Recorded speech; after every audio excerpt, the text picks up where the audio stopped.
নমস্কাৰ এছামিছ online YouTube চেনেললৈ আপোনালোক সকলোকে স্বাগতম জনাইছো মই মজিদ বন্ধুসকল পলকতে চাব হওক আজি 9টা গুৰুত্বপূৰ্ণ খবৰ প্ৰথমটো খবৰ মুছলমান যুৱতীয়ে হিজাব পৰিধানক লৈ উত্তাল কৰ্ণাটকত হিজাব বিবাদক কেন্দ্ৰ কৰি 3 দিনৰ বাবে ৰাজ্যখনৰ সকলো স্কুল কলেজ বন্ধ ঘোষণা কৰিছে ৰাজ্য চৰকাৰে হাইকোৰ্টত আজি শুনানি কৰ্ণাটকত হিজাবক লৈ চলি থকা বিবাদৰ মাজতে ৰাজ্য চৰকাৰ আগন্তুক 3 দিনৰ বাবে স্কুল কলেজ বন্ধ ঘোষণা কৰাৰ নিৰ্দেশ দিছে ৰাজ্যৰ মুখ্যমন্ত্ৰী বাহবৰাজ বোম্বাইয়ে নিজৰ ছ'চিয়েল মিডিয়া হেণ্ডেলত এই কথা অৱগত কৰিছে ইয়াৰ পূৰ্বে কৰ্ণাটক হাইকোৰ্টে মঙলবাৰে হিজাব প্ৰসংগত মুছলমান ছাত্ৰীৰ 4খন আবেদনৰ শুনানি গ্ৰহণ কৰে ন্যায়াধীশ কৃষ্ণা দীক্ষিতে কয় যে আমি কোনো আবেগ আৰু ভাৱনাৰ মতে নহয় কাৰণ আইনৰ মতে চলিম যিটো সংবিধানে কয় সেয়াই আমি কৰিম সংবিধানে আমাৰ বাবে ভাগৱত গীতা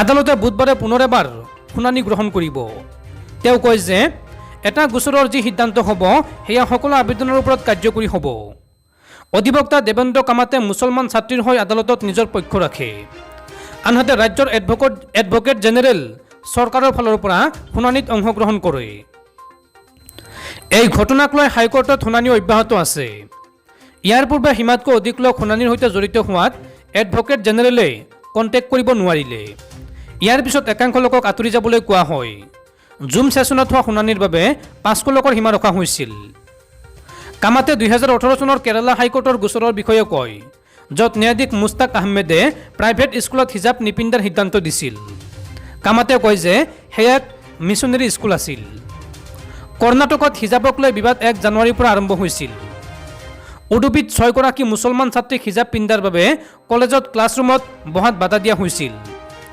কলেজ মেনেজমেণ্টে নতুন ইউনিফৰ্ম পলিচি ইয়াৰ কাৰণ বুলি কৈছিল ইয়াৰ পিছতে এই ছাত্ৰী কেইগৰাকীয়ে কৰ্ণাটক হাইকোৰ্টত এক আবেদন দাখিল কৰিছিল তেওঁলোকৰ যুক্তি যে হিজাব পিন্ধাৰ অনুমতি নিদিয়াটো সংবিধানৰ অনুচ্ছেদ 14 আৰু 25 আধাৰত তেওঁলোকৰ মৌলিক অধিকাৰৰ হনন পৰৱৰ্তী খবৰ অৰুণাচল প্ৰদেশত শ্বহীদ হ'ল 7 গৰাকী ভাৰতীয় সেনা জোৱান এই 7 গৰাকী জোৱান দুদিন পূৰ্বে টহল দি থকাৰ সময়তে হিমস্খলনৰ ফলত নিৰুদ্দেশ হৈ পৰিছিল আৰু মঙলবাৰৰ দিনটোত উদ্ধাৰকাৰী দলে এই 7 গৰাকী সেনা জোৱানৰ মৃতদেহ উদ্ধাৰ কৰে অৰুণাচল প্ৰদেশত হিমস্খলনত আবদ্ধ 7 গৰাকী জোৱানৰ মৃত্যু ঘটিছে অৰুণাচলৰ কামেঙত 6 ফেব্ৰুৱাৰীৰ পৰা সন্ধানহীন হৈ পৰিছিল টহলদাৰী দলটো দেওবাৰে সন্ধানহীন হোৱাৰ পিছৰ পৰা অব্যাহত ৰখা হৈছিল উদ্ধাৰ অভিযান সেনাই জাৰি কৰা বিবৃতি মতে দেওবাৰৰ পৰাই সন্ধানহীন হৈ আছিল সেনা জোৱান কেইজন অঞ্চলটোত কেইবাদিনৰ ধৰি প্ৰচণ্ড তুষাৰপাতৰ লগতে বেয়া বতৰে বিঘুনি ঘটাইছিল সেনাৰ টহলত খবৰ অহাৰ লগে লগে সতীৰ্থক বিচাৰি বৰফৰ মাজত কষ্টকৰ অভিযান চলাইছিল সেনাৰ দলে সেনা জোৱানসকলক সুৰক্ষিতভাৱে উদ্ধাৰ কৰাৰ বাবে আপ্ৰাণ চেষ্টা চলাইছিল যদিও ভাৰতীয় সেনাই জীৱনতে উদ্ধাৰ কৰিব নোৱাৰিলে জোৱান কেইজনক উদ্ধাৰ অভিযানত সহায় কৰিবলৈ বিশেষ দলবোৰক বিমানেৰে লৈ যোৱা হৈছিল ঘটনাস্থলীলৈ পৰৱৰ্তী খবৰ বিহুৰ চান্দা বন্ধ কৰাটো মানি লোৱা নহ'ব মুখ্যমন্ত্ৰী হিমন্ত বিশ্ব শৰ্মা নিজে চান্দাবীৰ এই মন্তব্য শিৱসাগৰ সমষ্টিৰ বিধায়ক অখিল গগৈৰ বিহুৰ চান্দাক লৈ চৰকাৰৰ ঘোষণাক কেন্দ্ৰ কৰি সৰব হৈ পৰিছে শিৱসাগৰ সমষ্টিৰ বিধায়ক অখিল গগৈ বলপূৰ্বক চান্দাৰ সকলো বিৰোধী কিন্তু অসমীয়াৰ হিয়াৰামুঠু বিহুক লৈ ৰজাঘৰীয়াৰ নিৰ্দেশনা কোনো পধ্যে মানি লোৱা নহ'ব বুলি বিধায়কগৰাকীয়ে স্পষ্ট কৰি দিয়ে মুখ্যমন্ত্ৰী হিমন্ত বিশ্ব শৰ্মাক চান্দাবীৰ বুলি অভিহিত কৰি অখিল গগৈয়ে কয় যে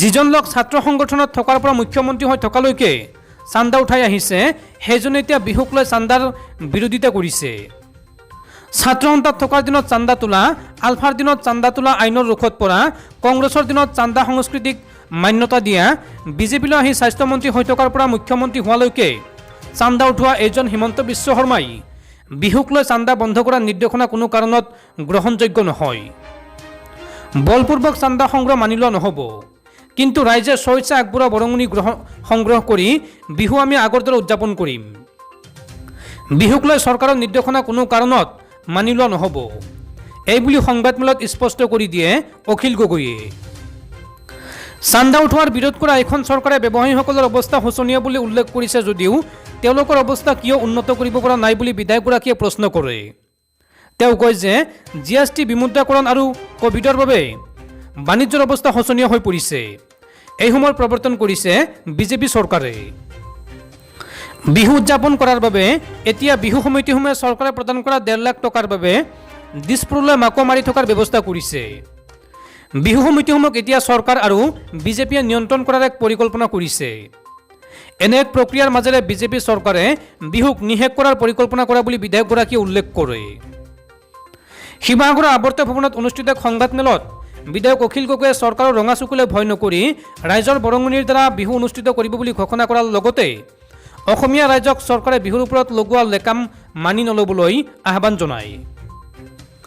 বন্ধুসকল, তাৰপিছৰ 4 নম্বৰ খবৰটো জনোৱাৰ আগতে আপোনালৈ এটা সৰু ৰিকুৱেষ্ট, যদি এতিয়ালৈকে এইটো ভিডিঅ'ত লাইক কৰা নাই তেন্তে প্লিজ এটা লাইক কৰি দিয়ক আৰু এনেকুৱা ধৰণৰ নতুন নতুন ভিডিঅ' পাবলৈ চেনেলটো ছাবস্ক্ৰাইব কৰি কাষত থকা বেল আইকনটো প্ৰেছ কৰি ৰাখক। পৰৱৰ্তী খবৰ, কাজিৰঙাত বন বিভাগ আৰু আৰক্ষীৰ জিম্মাৰ পৰা পলায়ন দুৰ্ধৰ্ষ চোৰাং চিকাৰীৰ। কাজিৰঙাত বন বিভাগ আৰু আৰক্ষীৰ জিম্মাৰ পৰা পলায়ন দুৰ্ধৰ্ষ চোৰাং চিকাৰীৰ। গোলাঘাট আৰক্ষীয়ে সোমবাৰে অসম নাগালেণ্ড সীমান্তৰ উৰিয়ামঘাটৰ ৰেংমাইপুৰৰ পৰা আটক কৰা উত্তম খাকলানি নামৰ চোৰাং চিকাৰীটো সোমবাৰে নিশা পলায়ন কৰে বন বিভাগ আৰু আৰক্ষীৰ জিম্মাৰ পৰা। জানিব পৰা মতে সোমবাৰে নিশা কহৰা বনাঞ্চলৰ শিলেখুন্দা বনশিবিৰ এলেকাৰ গড় হত্যাস্থলীত সামগ্ৰী উদ্ধাৰৰ বাবে লৈ যোৱাৰ সময়ত হেণ্ডকাপসহ ব্ৰহ্মপুত্ৰ নদীত জাপ দি পলায়ন কৰে উত্তম খাকলাৰিয়ে। আৰক্ষী আৰু বন বিভাগে অভিযান অব্যাহত ৰাখিছে যদিও বৰ্তমানলৈকে কোনো সম্ভেদ লাভ কৰা নাই চোৰাং চিকাৰীটোৰ। উল্লেখযোগ্য যে সেনা বাহিনীৰ নাগা ৰেজিমেণ্টৰ সৈতে জড়িত আছিল উত্তম খাকলাৰি, কিন্তু সেনাৰ নীতি নিয়ম উলংঘা কৰাৰ বাবে 2015 চনত চাকৰিৰ পৰা বৰ্খাস্ত কৰা হয় খাকলাৰিক। উল্লেখযোগ্য যে শিলেখুন্দা বনশিবিৰ এলেকাত হোৱা গড় হত্যাৰ মূল শ্বুটাৰ আছিল উত্তম খাকলাৰি। পৰৱৰ্তী খবৰ, গৰুখুটিৰ উচ্ছেদিতক লৈ ৰাজ্য চৰকাৰৰ বৃহৎ সিদ্ধান্ত। গৰুখুটিৰ উচ্ছেদিত লোকসকলক হিমন্ত বিশ্ব শৰ্মাৰ চৰকাৰে দলগাঁৱত দিব পুনৰ সংস্থাপন। গৰুখুটিক লৈ ডাঙৰ সিদ্ধান্ত ৰাজ্য চৰকাৰৰ। গৰুখুটিৰ উচ্ছেদিত লোকসকলে পাব পুনৰ সংস্থাপন। 31 জানুৱাৰীত এই সন্দৰ্ভত অনুষ্ঠিত হৈছিল গুৰুত্বপূৰ্ণ বৈঠক। দলগাঁও বিধানসভা সমষ্টিতেই উচ্ছেদিত লোকসকলক কৰা হ'ব পুনৰ সংস্থাপন। দলগাঁৱৰ বিধায়ক আৰু বিষয়াৰ উপস্থিতিত এই সিদ্ধান্ত গ্ৰহণ কৰা হৈছিল। আমচুৰ সভাপতি ৰেজাউল কৰিম চৰকাৰো উপস্থিত আছিল উক্ত বৈঠকত। বিগত বৰ্ষৰ ছেপ্টেম্বৰ মাহৰ 21 আৰু 22 তাৰিখত গৰুখুটিত হৈছিল উচ্ছেদ অভিযান। পৰৱৰ্তী খবৰ, 2022-23 বিত্তীয় বৰ্ষৰ বাজেটৰ বাবে পৰামৰ্শ বিচাৰিলে বিত্তমন্ত্ৰী অজন্তা নেওগে। ৰাইজৰ পৰামৰ্শ বিচাৰি মুকলি কৰিলে ইমেইল। অহা 14 মাৰ্চৰ পৰা ৰাজ্যৰ বাজেট অধিৱেশন। এই অধিৱেশনত মুখ্যমন্ত্ৰী হিমন্ত বিশ্ব শৰ্মাৰ চৰকাৰে দাখিল কৰিব পূৰ্ণাংগ বাজেট। বিত্তমন্ত্ৰী অজন্তা নেওগে দাখিল কৰিব বাজেট। বাজেট দাখিলৰ প্ৰাক্ষণত বিত্তমন্ত্ৰীগৰাকীয়ে সমাজৰ সৰ্বস্তৰৰ লোকৰ উপকৃত হ'ব পৰাকৈ বাজেট দাখিল কৰাৰ পৰিকল্পনা কৰিছে, যাক লৈ আগতীয়াকৈ বিত্তমন্ত্ৰীগৰাকীয়ে মুকলি কৰিলে এক ইমেইল, য'ত সমাজৰ সৰ্বস্তৰৰ লোকে আগবঢ়াব পাৰিব নিজ নিজ দিহা পৰামৰ্শ। অহা 5 মাৰ্চ তাৰিখ পৰ্যন্ত দাখিল কৰিব পাৰিব পৰামৰ্শ। ইয়াৰ বাবে মুকলি কৰা ইমেইলটো হ'ল suggestions@budgetassam@gmail.com, য'ত দিহা পৰামৰ্শসমূহ গুৰুত্ব সহকাৰে গ্ৰহণ কৰাৰ মন্তব্য বিত্তমন্ত্ৰীগৰাকীৰ।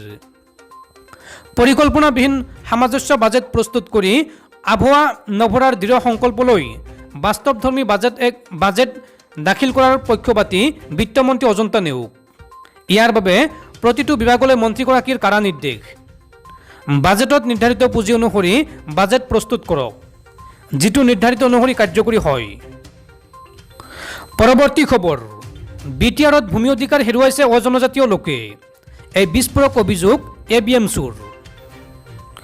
কোকৰাঝাৰত ABMCৰ কেন্দ্ৰীয় কমিটিৰ সংবাদমেলত ABMCৰ সাধাৰণ সম্পাদক টাইছন হুছেইনৰ বিস্ফোৰক অভিযোগ। বিটিআৰত অজনজাতি লোকসকলৰ ভূমিৰ অধিকাৰ খৰ্ব কৰা হৈছে। প্ৰমোদ বৰাৰ দিনত বিটিআৰত বসবাস কৰা অজনজাতীয় লোকসকলৰ ভূমিৰ অধিকাৰ খৰ্ব কৰা হৈছে। 1 ইঞ্চি ভূমিৰ পট্টা বা নাম জাৰিও কৰি দিয়া নাই প্ৰমোদ বৰাৰ চৰকাৰে। মাটিৰ জৰীপো সম্পন্ন হোৱা নাই। BTCৰ অজনজাতীয় মানুহে ভূমি কিনা বেচা কৰিব নোৱাৰে। অধিকাৰ হৰণ কৰি নিছে প্ৰমোদ বৰাৰ চৰকাৰে।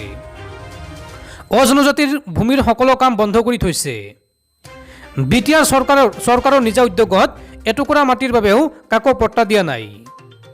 নিৰ্বাচনী ইস্তাৰৰ প্ৰতিশ্ৰুতি পালন নকৰিলে প্ৰমোদ বড়োৰ চৰকাৰে। মুখত মিঠা কাৰ্যক্ষেত্ৰত টেঙা আম প্ৰমোদ বড়োৰ। সংখ্যালঘু লোকসকলক অযথা হাৰাশাস্তি কৰিছে প্ৰমোদ বড়োৰ চৰকাৰে।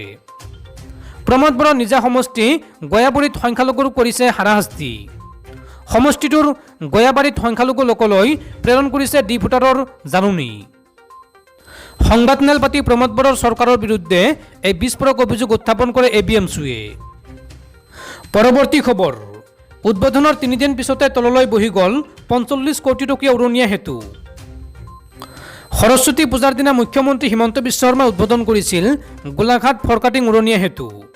কিন্তু উদ্বোধনৰ প্ৰায় 3 দিন পিছতেই বহি গ'ল উৰণীয়া সেতুৰ বৃহৎ অংশ। 45 কোটিতকৈ অধিক টকা ব্যয় কৰি নিৰ্মাণ কৰা হৈছিল উৰণীয়া সেতুখন।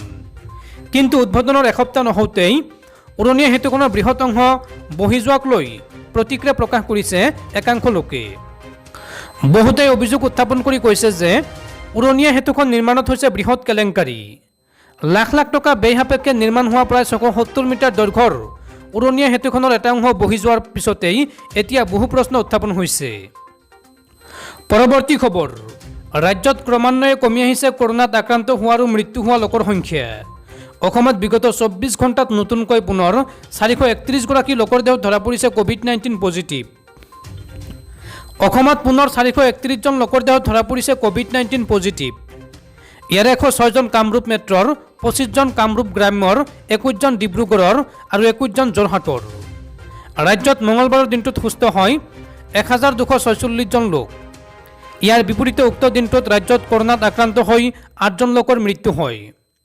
ৰাজ্যত বৰ্তমান সময়ত কোভিড পজিটিভিটিৰ হাৰ হৈছে 1.28%।